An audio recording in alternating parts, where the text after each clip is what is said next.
right, Professor Svoboda, thank you so much for joining us for this faculty highlight. I'm really excited to have you here and to have this conversation. Before we start, would you mind just introducing yourself and maybe briefly talking about a little bit of your academic background and the UW courses that you teach here at GW? Okay. My name is Michael Svoboda. I'm an assistant professor in the program. I have been in the program since 2005. I came here from Penn State, where I was teaching following the completion of my PhD, an interdisciplinary program in hermeneutics. I also did a master's degree at Penn State in speech communication. Between the beginning and ending of my PhD, I owned a bookstore just off campus from Penn State. That was about 17 and a half years. Then while writing the dissertation, I worked as a night manager and operations manager for a residential facility on the Johns Hopkins Medical Campus in downtown Baltimore. Did my undergraduate at Cornell in Ithaca, which was about an hour and a half from where I was born and where I spent my junior and high school years in Syracuse, New York. I have a strong interest in the humanities and also in the environment and climate change. So I've taught courses, UW 1020 courses on both environmental themes as well as political themes. After teaching here about 5 years, maybe longer, I realized that given how much politics affected the discussion of environmental and climate issues in the United States, a course on the theme of politics would probably do well. And so I introduced the political brain and taught it mainly during election years, but through much of Trump administration 1.0 and 2.0, I've just stuck with political psychology because there's just so much of it to discuss. Hmm. In the fall, however, I will return to environmental themes. I'm going to be uh, part of the faculty engaged with the new living learning community on sustainability on the Mount Vernon campus. I'm also affiliated with the Alliance for a Sustainable Future because I was the director of the sustainability minor for a few years, and I'm still serving as advisor to the minor. And then finally, I have been writing for a website called Yale Climate Connections since 2010. I'm now serving as book editor for them, which connects back to my years as a bookseller. And I have done a lot of book reviews and a lot of film reviews for them. All right, thank you so much. And I do want to talk a little bit about connecting your work in climate change and climate connections to some of the work that you had done and the things you were involved in back in Penn State. Through a little bit of my research, I found kind of quite a throwback in the Penn State's Daily Collegian. There was an article dated back in 1998, and the author writes that your textbooks in that bookstore help students find their voices, quote unquote. Um, and I also found that a lot of your climate connections work and your UW 1020 is related a lot to the narratives around climate change and the language that people use when discussing climate change, and the actions that can be taken to resolve some of those issues related to it. And so I was wondering what your thoughts were on kind of helping students find their voices in times when they may feel maybe apathetic, um, and may not understand what role they play in the issue of climate change and working towards a resolution. Much like how you helped find students' voices through your work with Penn State and your bookstore. Well, thank you for doing that research. I'd be curious to know what the article was. That was 2 years before the store closed, and that was just 1998 was the year I left direct management with the store so that I could revive my PhD program and write my dissertation. I opened the first store in 1983 in a very small 450 square foot location. And then we moved to a 3,000 square foot location in 1990 and quickly increased annual sales pretty much according to the business plan through about 1995. And then the first superstore opened in the area. And then a couple of years after that, Amazon.com became a factor and it became much harder to run the store. But uh, a bookstore is a public civic space, particularly when it's off campus from a major university. And we had books there that you would not find anywhere else in town, and in many cases, not even a very good bookstore. The closest in terms of its concentration of academic books would be politics and prose here in town.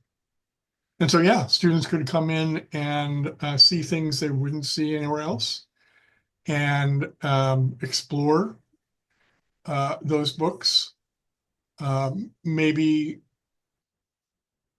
make connections between the books that they found in the store and the courses they were taking. But you could pursue many different lines of thought through what you could find on the shelves in the bookstore. And then we would bring in authors periodically, and we held events in the store. I also had a radio program that aired for an hour each week where I interviewed authors. So we covered a wide range of topics. So yeah, being able to pursue your own line of research and interests where it leads, I think is a major factor in developing one's own voice. And I think that's a strength of the program and the fact that we teach themed first year writing courses, which means, especially if you paid attention to what the theme of the course is when you register. I know that doesn't always happen, but if you do, you can pick a topic that you're interested in, and then the professor will select readings that help guide you into deeper into that topic and help you develop an original research project of your own that will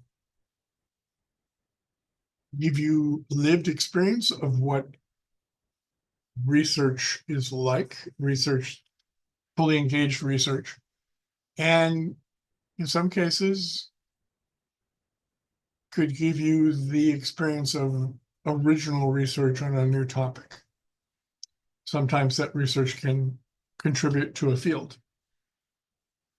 And I've done that at Penn State, where we, in my final year of teaching, taught on environmental themes. And we looked at the local environment, what was happening within the watershed within which Penn State was located. When I came here, I tried to teach courses that adapted the environmental theme to the DC area. We're still in the Chesapeake watershed in this area. And obviously, we are in the middle of a political cyclone all the time. So how can we engage that in a new and original way?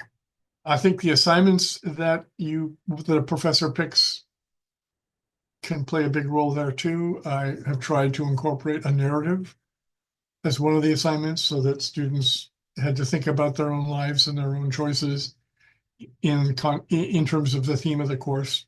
How does their lived experience up to this point connect with or direct how they engage the theme? And then also ask for them to write an opinion piece at the end where I'm asking them to, give us your opinion on the topic at hand and do it in a way that shows how your life experience gives you a vantage point, a perspective, a certain kind of credibility on the topic. And then I think both with climate change and with politics, we're dealing with topics that you as students will be wrestling with the rest of your lives. And you're going to need to come to grips with it in some way, with them in some way. So how can I help you take those first few steps? Thank you for that.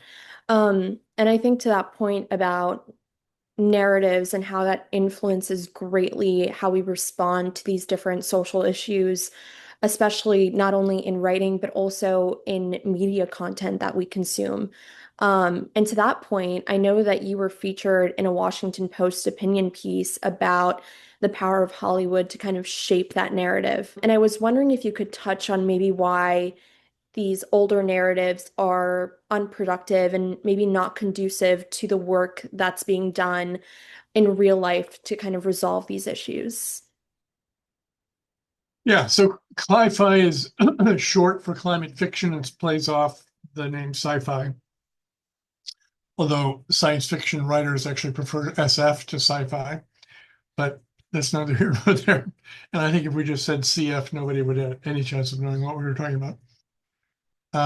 But yes, the Washington Post piece that appeared 3 years ago, I think, um, looked at 100 films. I had already identified about 85 films that I thought connected with climate change in one way or another, some more direct than others.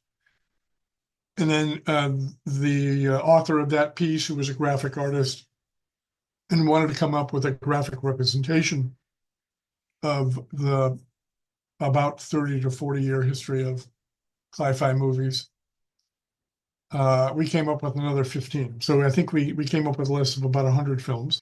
And the overwhelming number of films that address climate change in some fashion are either apocalypses or dystopias.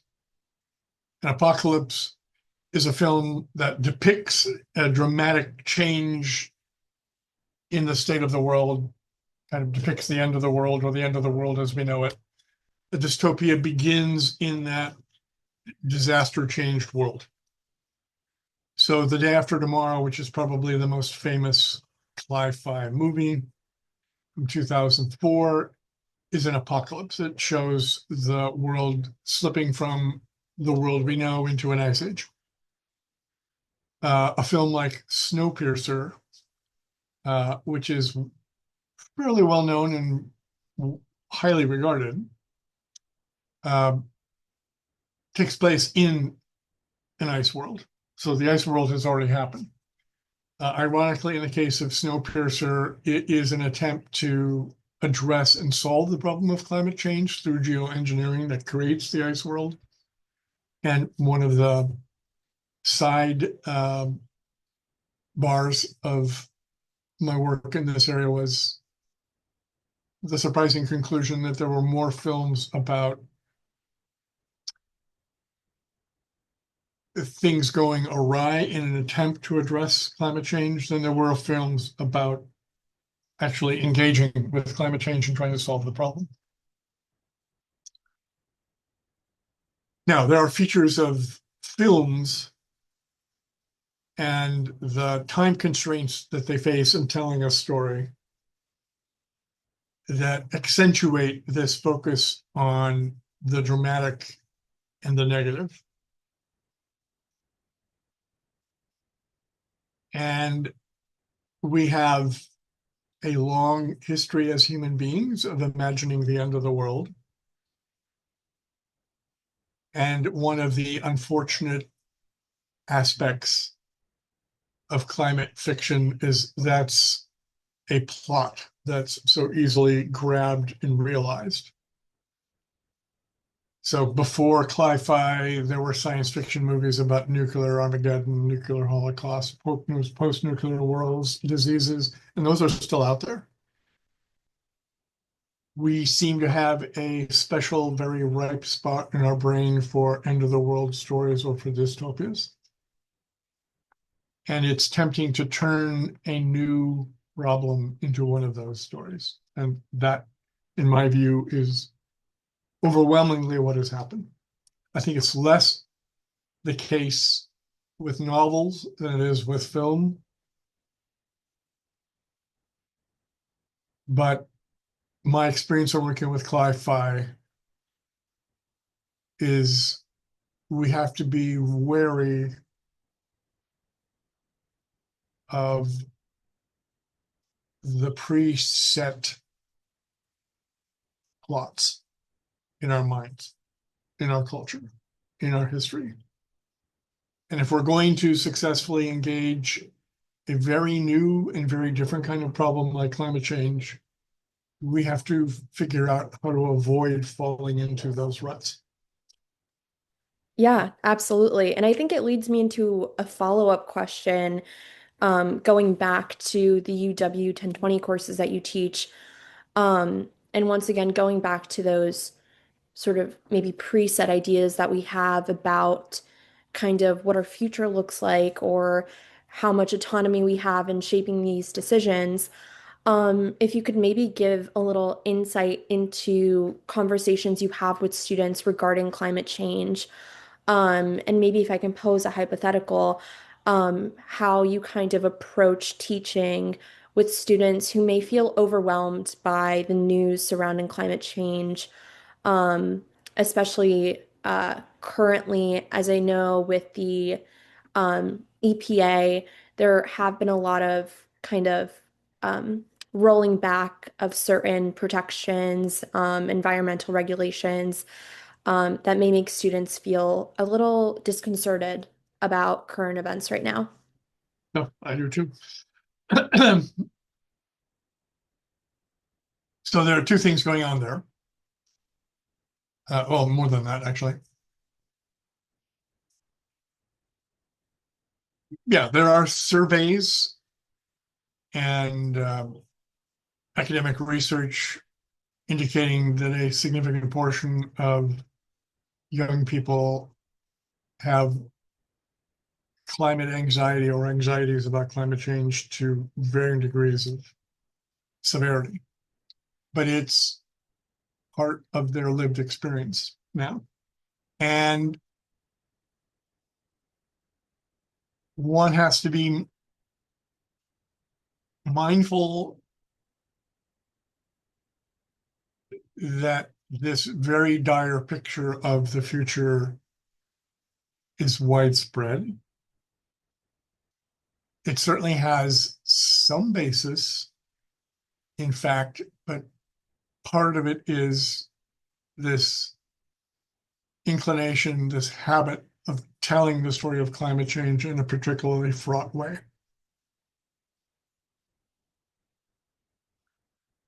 So I have at different times been part of the team teaching the Introduction to Sustainability course at JW.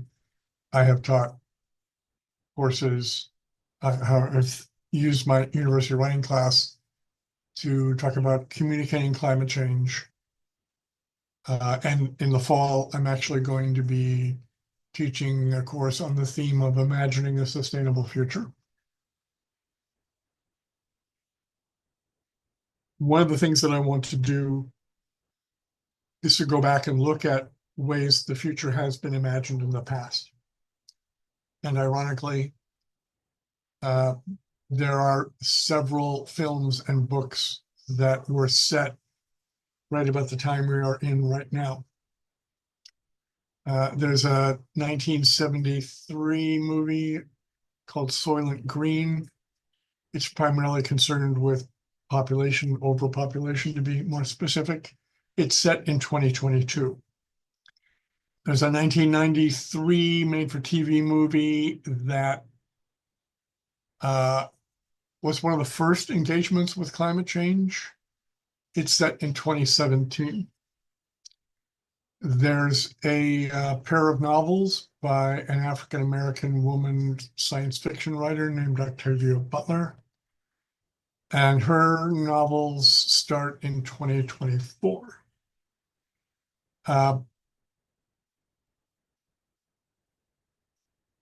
the Soylent Green and Octavia Butler are pretty apocalyptic. The 1993 movies called The Fire Next Time, less so. Um, but we have to remember that the people making those films, writing those books, also had the experience of a fairly dire 20th century.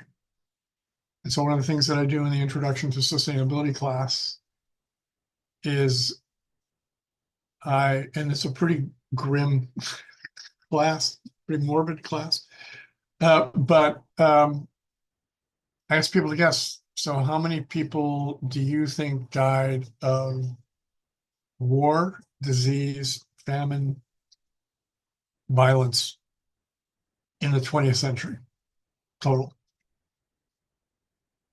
And then I go through and I show how if you adjust for population, maybe 300, the equivalent of 300 million people died in the first quarter of the 20th century, which is about 10 times what have died in the first quarter of the 21st century. So the Spanish flu of 1918 killed 50 million people worldwide. COVID killed maybe 5. The First World War killed, I think, somewhere around 25 to 30 million people. We have had no war, no conflict in the current century like that. So we've made extensive progress, both in managing violence, managing international conflict, and in addressing disease. So we have that progress behind us as we take on the challenge of climate change. But your great great grandparents probably lived through harder times than you're going to live through yourself. So that should give you some hope in a kind of a grim, back of the hand way. On the other hand, we are stressing the environment in ways we have never done before. So it's still an open question.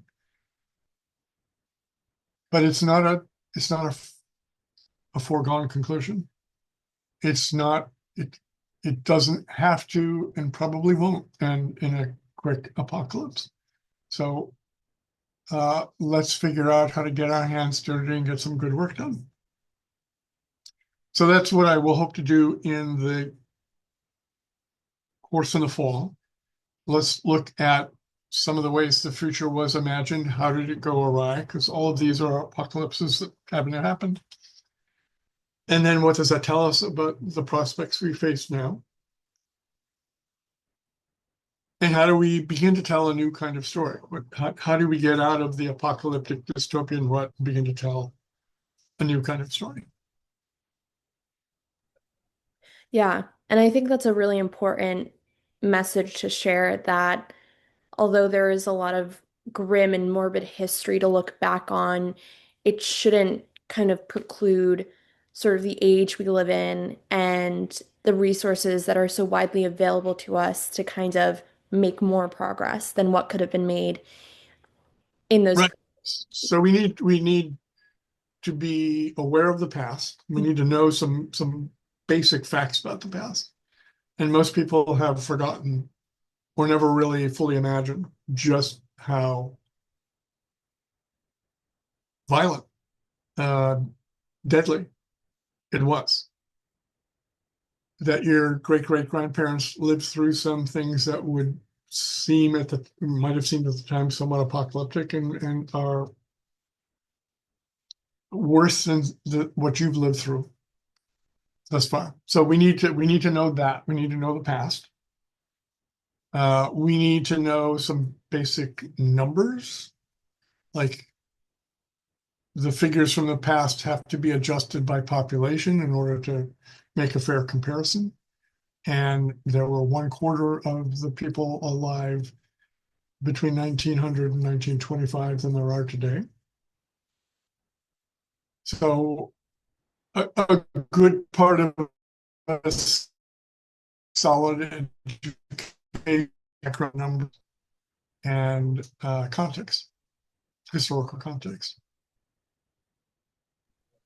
Yeah. And to your point about kind of looking at the data and adjusting it, there's also that aspect of, and I think you spoke about this in your Cli-Fi article back in 2015, and I don't want to misquote you, but I think you said something along the lines of climate change isn't just about getting the science right. Um, it's also about reaching people kind of personally and kind of tapping into maybe what is more emotional, and is what's more based in feelings.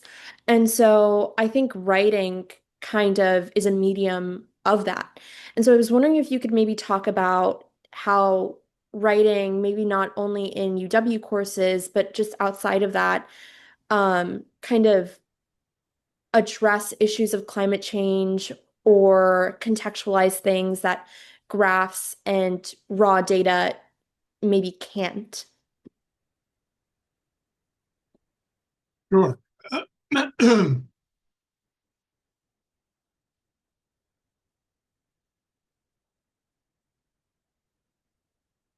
So there's I would say, a continuum, a spectrum.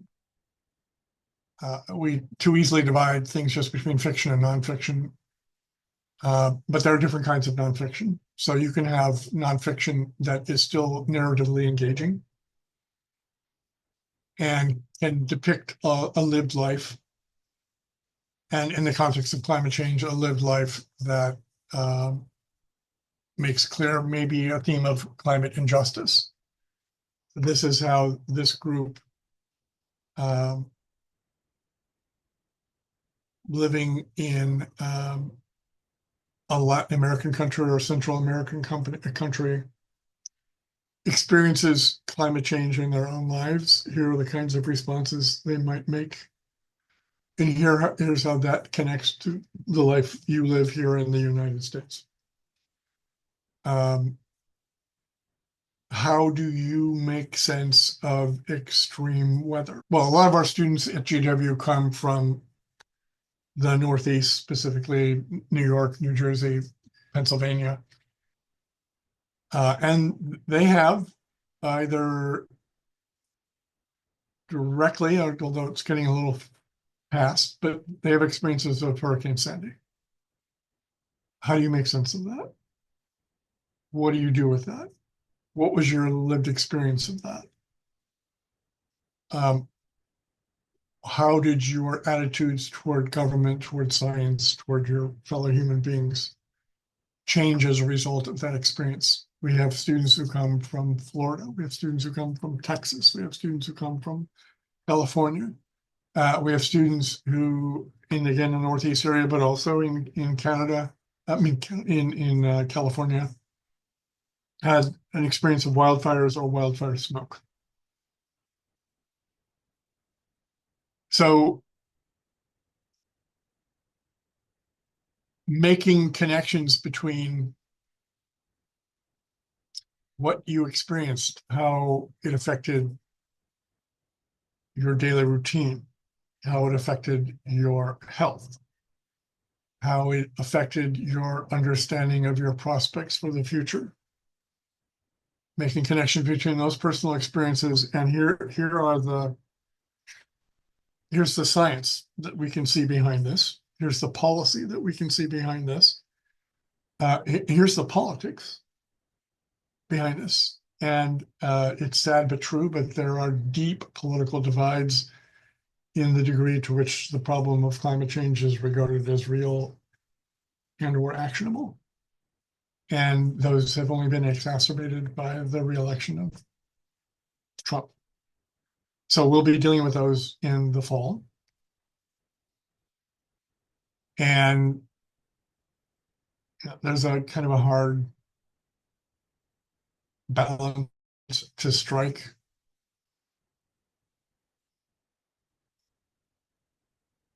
These are inherently political questions, and I'm not going to hide the science in order to be balanced in the politics.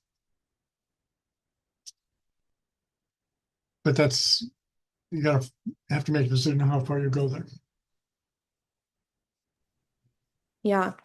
Thank you for sharing that. And I know personally, I also hail from Long Island, New York. And so, I mean, when you mentioned Hurricane Sandy, and that made me think about maybe my lived experience around that time as well. So I think that's really interesting for students to encouraging them to tap into those personal experiences because I think sometimes climate change again can seem so overwhelming that we may not think about how it affects us individually. Um, and so I see that we have just a couple minutes left. And so I want to pose two final questions, a little less related to academia, and feel free to pick whatever question resonates more. So you've written a lot about kind of language, narratives, and messaging. So my one question would be, what is one climate-related buzzword or phrasing you wish we could change or maybe just retire completely? And then the other question uh, is is there a climate themed movie or book that you enjoy, even though it's completely unrealistic or maybe a little dramatized? I mean, I think in terms of language, there are a lot of terms that have perfectly legitimate uses that are subject to misinterpretation. So tipping point might be one of those. If it's construed apocalyptically. And unfortunately, it often is. So I'm less concerned with getting rid of a particular term than a particular deadline. If we don't act by this, it's over. Because that's just not the case. Uh, every tenth of a degree that we prevent happening is progress. Success is action. And there is no point beyond which it doesn't make sense to act. So if we set the problem up as if we don't solve the problem by this date, it's over, game over. That's just not productive and it's not true. So that's one.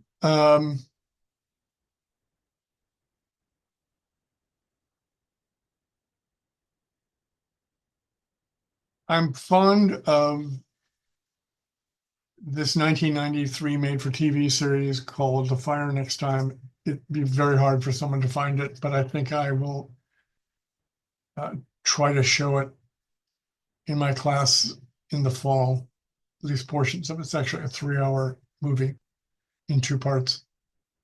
Um, and I'm contemplating setting up a film series on the Vern that would look at a lot of these movies. But I was intrigued, impressed by the breadth and depth of its engagement with climate change. So it's not just a hurricane. They experience and deal with wildfires in California, hurricane in Louisiana, drought in the Midwest. They're all brought together and they're tied to the lived experience of this family. A kind of blue collar everyman owns his own shrimp fishing business, and they encounter different kinds of environmentalism in the process of making their journey to a new home after their original home is wiped out by a Category 5 hurricane that strikes in 2017. That's good. I love the plot of Snowpiercer and the visuals of Snowpiercer. Premise is totally ridiculous. Um, If you were facing an ice age, the last thing you would do is get in a train and then get on a track that's going around the world, uh, 40,000 miles circuit. Um, there are a couple of comedies that are engaging. Downsizing would be one I would recommend. Don't Look Up, which is much more recent, was kind of over the top. And again, in terms of an example of things going wrong, very vivid plot, asteroid striking the Earth.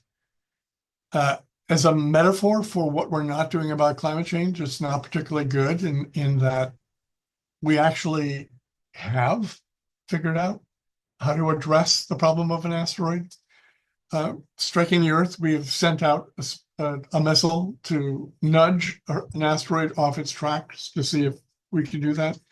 So that's an example of our thinking proactively, anticipating something in the future. The problem is it's a narrow, immediate, limited problem. All of them are not, these are not the characteristics of climate change. Climate change engages with everything over a long period of time and involves everyone. And telling an apocalyptic story of a single strike doesn't really help you engage climate change. All right, well, I see we have less than a minute. Professor Svoboda, thank you so much for this conversation. I really appreciated all your insights.